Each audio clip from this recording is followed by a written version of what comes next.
Hello, Humane Marketers. Sarah Nicolas here. Welcome to another episode of the Humane Marketing Podcast, a place to be for the generation of marketers who cares.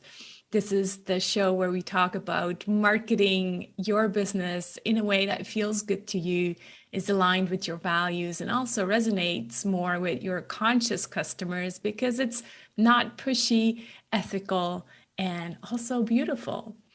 So if you're a regular here, you know that I'm organizing the conversations around the 7 Ps of humane marketing. And if you're new here and this is your first time, welcome. I'm so excited you're here. You may want to download your one-page marketing plan with the 7 Ps of humane marketing in the form of a mandala at humane.marketing/one page, the number one and page. So again, humane.marketing/one page. And with that, with no further ado, let's dive into today's conversation. Hi, Naully, how are you? Comment tu vas? I'm fine, you. Yes, I'm great. Thank you. You're in the middle of a move, so very stressful. We can't really use AI to help us move yet, or can we? Yes, I also help. I use AI maybe to do the planning for my moving, so it was quite useful. Oh, wow. You'll have to tell us more about that. But Yes, for yeah, sure. I'm glad to have this conversation in between trips and moving boxes and things like that. Because yeah, we're super excited to have you come and teach an in-depth workshop on May 1st. And this is just kind of like a teaser. And I'll ask you some questions that we then also have more time to go into on May 1st. And so if you're listening to this and feel like, oh, I want more of this content, then please join us on May 1st. It's a 90-minute workshop, humane.marketing/workshop. But let's dive into it, and I'll just kind of start with, how did you get into AI, Naully, and like, what does it represent for you in this day and age? How I discover AI, I would say it's a novel step in my long career because I've been working for almost, I would say, 19 years into the IT universe. So, Mhm. and also since my childhood, I was very curious. I like to dismount my own PC and remote again the PC. And it's also on my personal view, I was there during the passage between the old internet, which was I would say the fax or Minitel for some, Mhm. Mhm. and I would say the first browsing on internet. So it was like into the 90s, I think, around this era.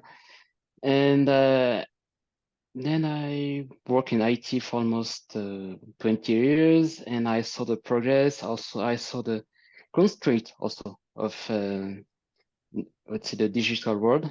Mhm. And I discovered AI when I was reading a book. I would say it was not only, I would say, sci-fi books, but Mhm. also I would say I came across a book, so I don't remember the name, and I was sure that the next step of our digital world will be the AI, and I was able also to sense the switch between the, let's say, old world. I'm not that old, but the way that we interact with the computer and the Mhm. new way that we are in this AI universe now. Mhm. Do you feel like we're completely there in the AI universe, or we're still like at the very beginning of it? I think we are in the beginning because most of the approach that we have is only through ChatGPT and Claude and so on. But I think it's only the tip of the iceberg because maybe your audience don't really take sense, but we're already using AI. in every day. So for example, in Spotify, for example, it's an algorithm.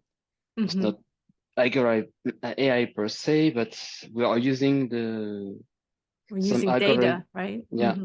Mm-hmm. like when you're browsing on Netflix also, Mm-hmm. it's a kind of a AI which is recommend you the best show after you finish one. That tell you, you finish this show. There's also this one in which you might be interested. So Mm-hmm. Yeah. So it's kind of this blurry line between algorithms that are kind of gearing us towards where they yeah, want to go, and then also, yeah, AI for like what you said, planning things like yeah, a move, and probably if you can plan a move with AI, you can also plan a vacation with AI. Like yeah. you can do so many things, and we'll get into some more of that. But I think when I brought up the topic of AI and ChatGPT is kind of the most Mhm, known one right now, um, in the humane marketing circle, our community, there's a lot of um, I wouldn't maybe they wouldn't say it's fear, but I think it's fear or hesitation, and then there's also all these ethical mhm. considerations, which obviously are very important for someone who's doing humane business and humane marketing. So, yeah, what are some ethical considerations we should keep in mind when we're going down this road Mm. of using AI in our business? I would say if we talk in terms of fear, I can say we have the same when I would say the first social network appears. So because some people are afraid, say, me on Facebook, never, never, never, never. But some people switch to Facebook anyways. But I Hmm. think the thing different with AI is the fact that they can aggregate a lot of data, which are mostly, I would say, personal data. Right. And also the scary things is they can be more personalized than before, because I would say before we look up information into Google, but now we can create our own, I would say, ChatGPT with in every sector. For example, I can create a personal coach GPT, which contains all my, let's say, personal view or approach that no other coach can have.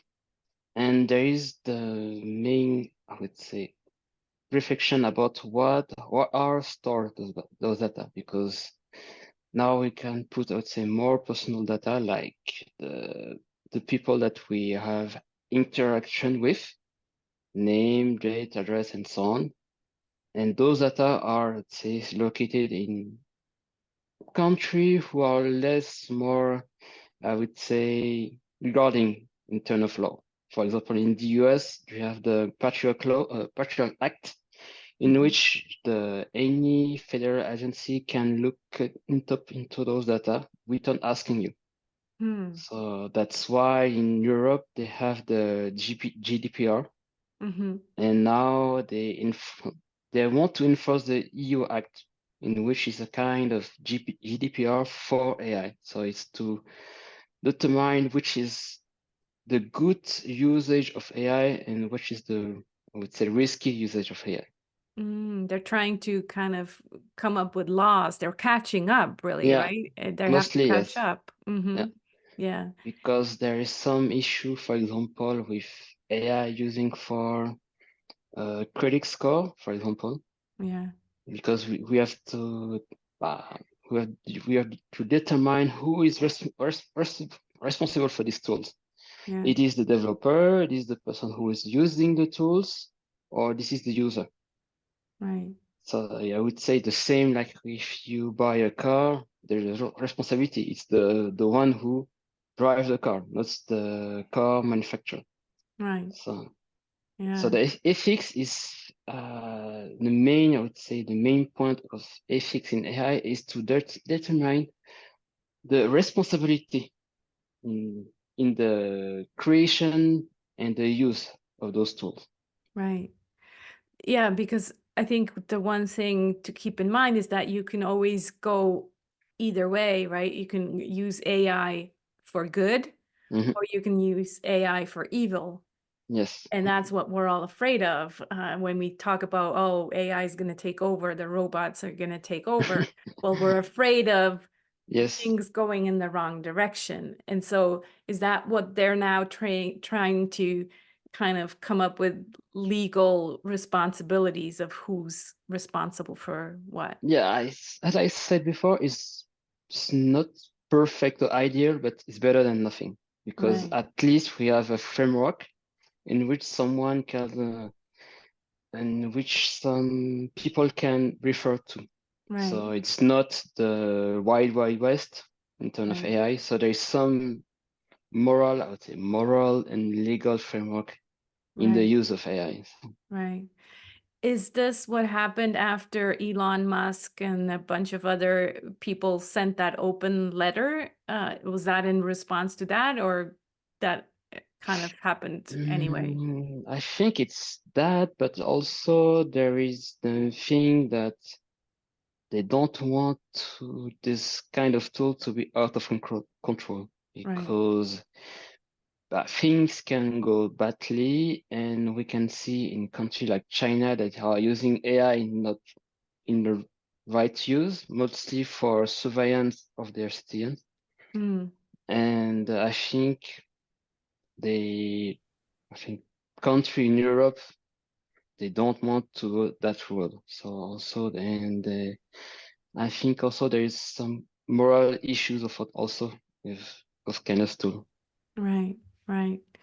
Yeah, it's interesting because everything happens so fast that Mm, governments and legal people they have a hard time catching up with mm. everything because that's from the old paradigm. So it's just like very slow and admin heavy and all of that, right?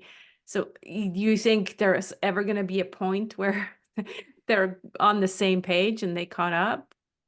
But there is now, I think, more and more country, or I would say, are this according to the same principle because I Mm, think there is, I would say, there is some universal principle that you will find anywhere in the world. It's the world of justice.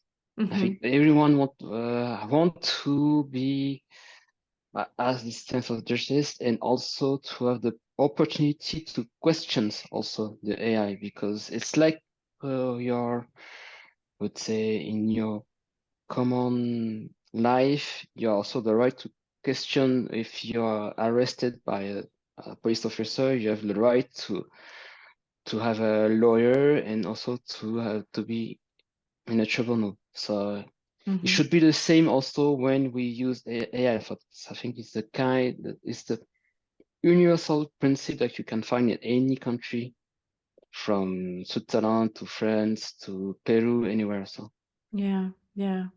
Okay, so we went in a bit big picture in terms of, what needs to change in a society on the legal aspect, the justice Mm, aspect, for us in order to work with AI. But now, if we take it down to our entrepreneurial level, mm, how can we integrate in, AI in our businesses in a way that is ethical and makes us work smarter and not harder, but also stays away from, like, the one thing that I don't like about AI is this push towards even more productivity, mm, toward even more working and, more hustle. And I'm like, well, no, I think that's getting it wrong. It's like we have this amazing tool that helps us actually work smarter, not harder, but then frees us with more time to be more human. That's the way I look at mm. it. So, what are some, practical ways that you have worked with entrepreneurs that they use AI to work smarter and not harder? Mm. But the first thing that I told my entrepreneur is that AI is not there to replace you, but to help you. So you Right. should consider AI as a tool because AI is not perfect because by extension, AI was created by a human. So the human is not perfect per se. Mm-hmm. So also uh, AI are subject as we call hallucination because AI is predicting, I would say, words. It's not contextualizing the words. So you have also understand the limits of the AI because AI can be considered as a magic tool can all, but you have also to understand that AI has also its own limits. Mm-hmm. So he won't replace you in any ways. He will simply help you. Maybe in term of workload, I would say that AI is a good tool if you want to, I don't know, manage your content, for example. If you are someone who loves to write content, it could be a good assistant, but it won't replace you to create your content. But also it can help you to, I don't know, create a content schedule for the, I don't know, next 1 month, next 2 months. Mm-hmm. And then you can schedule those contents. And then you can also manage your day-to-day life also easier because you already create your content for the month, for the next 1 month. So you can maybe take a day off because usually before you took, I don't know, 1 week to create your content, to write it and publish it. And those, I would say, save time. You can save it elsewhere. Mm-hmm. Yeah, yeah, you can actually invest it in the human relations, right? And Yeah. then So you have coffee with a friend or something like that. Yeah, yeah, yeah. And I like how you said it can help you, it assists you, it can help you with brainstorming ideas and give you content ideas, never-ending lists of content ideas. yeah, And it can then even help you guide you through writing it. But I think we should not just rely on AI to now take over all the writing, because knowing you and what you write, I would definitely be able to tell, I think, if all of a sudden it would just be mm, AI writing it. Yes, you can train it to a certain extent, probably to, have talk like you, and that's what I'm experimenting with as well. But then I still go in, like I still am the manager, right? And yeah, AI is the assistant. And then I have to change it and make sure it speaks like I do. So I think that's really important to understand, because uh, what we see a lot out there is like these bland sounding things, right? That you can tell, oh, this is just like, AI created content that has no humanness and no personality so to it. yeah, Yeah, yeah, exactly.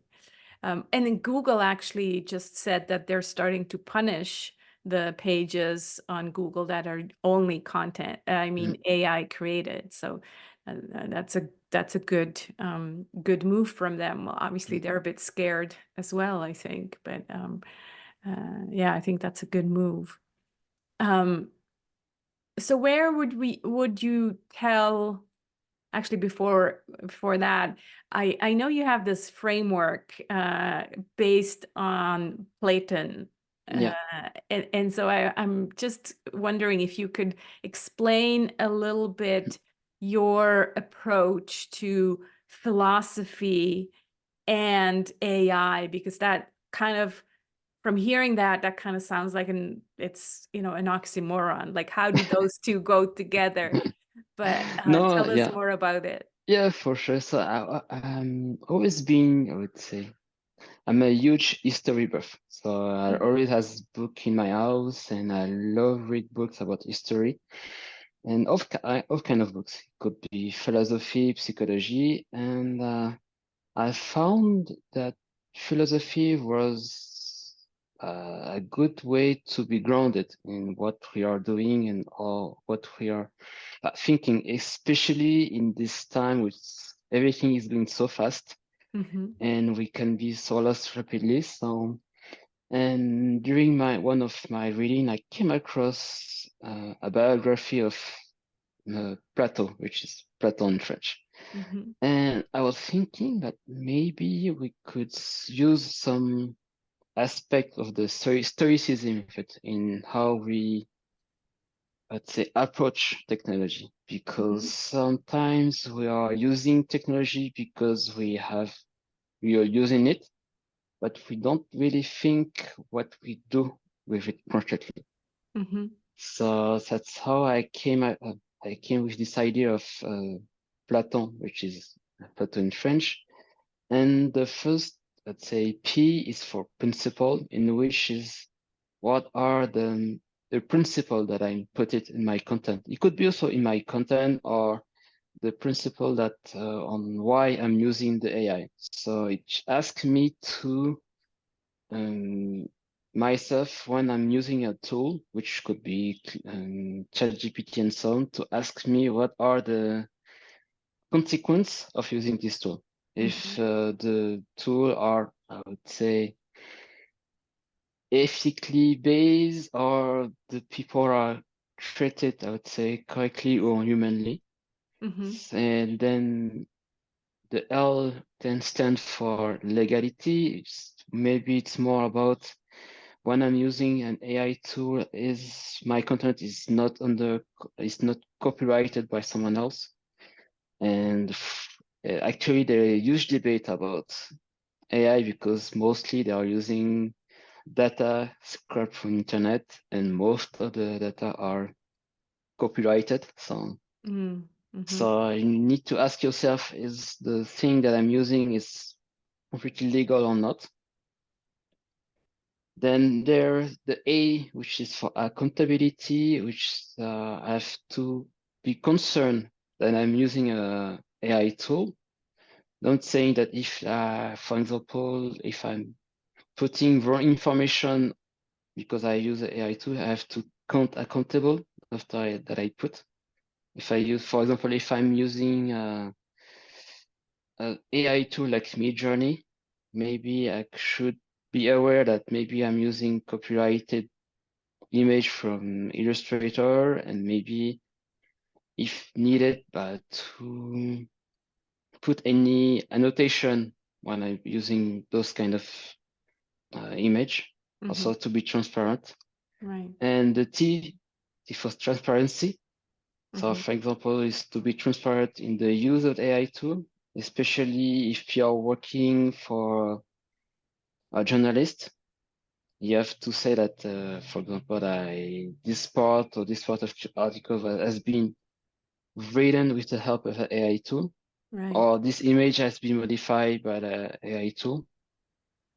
For example, recently there is a journalist who made a documentary about the young in Iran, and instead of using blurred image, they use they he praised the faces of the person who are being interviewed with AI generated image. So they made a disclaimer saying that those people faces are being generated by AI. Mhm. So, and O is stand for objectivity. So you have to be like concerned also, but what on why you're using the AI in your marketing. It, of course, the N stands for neutrality, in which it says that uh, it's mostly when you're, would say, using AI tool in marketing, it's saying that you're using the tool not in a harmful way. So you should be conscient that you are not using the tool to do harm or give false information. So, I love that. I love these words. So principles, legality, accountability, transparency, objectivity, and neutrality. yeah. Um, yeah, they sound very humane, like, they're very humane words, and it's a really good idea to, yeah, to go into AI with these considerations, Mm. right? To think about that deeply. Um, and we'll talk more about that in the workshop. And I think you have some you've created a game, so I look forward Yes, yeah. to taking some questions from that game around that framework. Yeah. So in terms of where we're going with this, because like you said, it's just, the kind of like we're just seeing a tiny bit of Mm. the iceberg right now. So where do you think we're heading in terms of entrepreneurs using AI? How is it going to take over more of our workload? And what so many people, like last year, this year I don't hear it so much anymore, but so many people were afraid of AI taking over their jobs. Mm. So yeah, what do you see as future development? I think also people fear what they don't understand also because it's really new. It's like the first internet came up. We had the same fear because people didn't know how to use it and what it is really because and I think there is a lot of work in terms of education, in terms to educate people because I won't say it's difficult to stop technology. So then it's better to learn it with it than to fear it. So Right. I think also it asks us to maybe to embrace the change because a lot of people don't like to change also. And for some people, change bring fear because fear, but maybe they have to if they work for a job like I don't know, like a service job for like the 10 last year, maybe they need to go to school again. So maybe they don't have the money or don't have the energy because or maybe they're near from the retirement. So they ask themselves why that I need to go to school because I just have to 5 years to work, then I will be able to retire. Mm-hmm. And I think I consider we are on a good path. It's not the perfect one because at least we are not into the apocalyptic one, the one we can see in into the movies. Because I think we are able to see the fear. Also, there is some people who are pro, some people are against. I think neither side have the monopoly of reason. And for now, I think it's in between. I think Mm. we should be in both sides. Maybe we have fear of maybe this technology, but also we can embrace this technology because maybe they can help us to with our current, I would say, environment issue, for example, or or maybe with our social issue also. So I think there's a lot of challenge for this technology, and it's difficult to say what will happen in 5 years, 10 years, because Mm-hmm. there in few months, every two weeks, there are new AI app. So it's difficult to say what the future bring. Yeah, it will happen so fast though, right? Like that's the main thing with this AI technology. It's uh, like I remember when ChatGPT came out, well, it's been already out, but nobody talked about it. And then Mm. within, let's say, 3 weeks, everybody was talking about it. And so that's probably going to happen again with the next thing and the next thing and Mm. the next thing.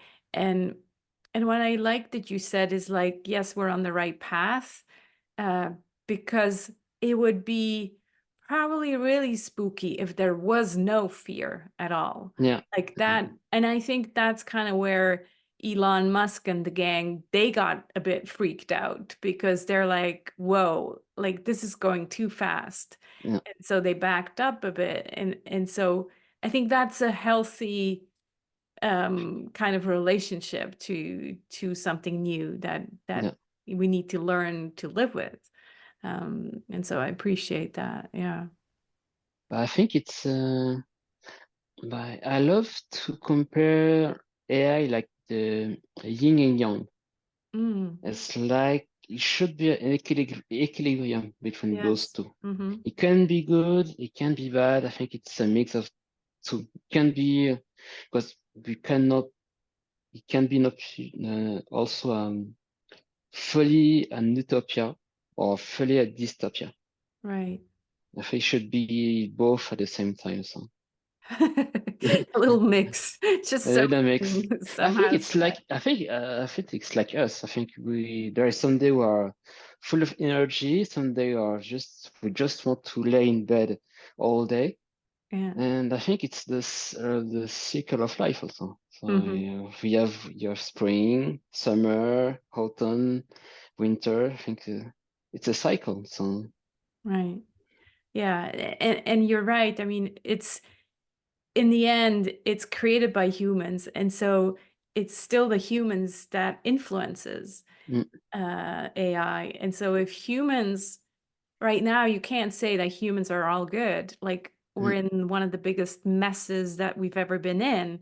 And so how can we expect AI to just be beautiful and, loving and all of Yeah. that? So I feel like if we're working on becoming better humans, then the AI will follow that Mm. trend. So that's kind of my thought on that. But yeah, any closing thoughts that you have that you like what you're going to talk about on the workshop? Maybe give us a little sneak preview of what we're going to do there. I think we are going to the ethics of AI and also the ground base also of AI, which is where it is and which is not. So Right. Yeah. And then and also doing some breakout rooms, right? And also, actually, yeah. yeah, working on So different we'll do some tools. workshop and Hmm. how the Platon framework is working. Yeah. I look forward to that framework and the questions from that. So yeah, exciting. So yeah, again, thank you so much for coming on, Noli. And if you're listening to this and you're interested in AI, but you're just a little bit also afraid of, how does it work in a business that is supposed to be humane, in marketing that is supposed to be humane? Well, I invite you to join us for this Mhm. workshop on May 1st with Noli, because we're definitely going to approach it from the Yeah, humane side of things. So yeah. And to I just want to say that human is always in loop, AI or not. So say that again, I didn't get it. I would say that human is always in the loop, Yeah, exactly. AI or not. So Yeah, yeah, that's nicely said. So yeah, do join us on May 1st. Go to humane.marketing/workshop to reserve your seat. And Noli and I look forward to having you there. So thanks so see much. you, see you there. Yes. Thank you. Thanks for coming on to the podcast as well, Noli. Thank you. Thanks so much for watching and being part of a generation of marketers who cares for yourself, for your clients, and for the planet. We really are change makers before we are marketers. So go ahead, be the change you want to see in the world. And I hope to see you again next week. Take care.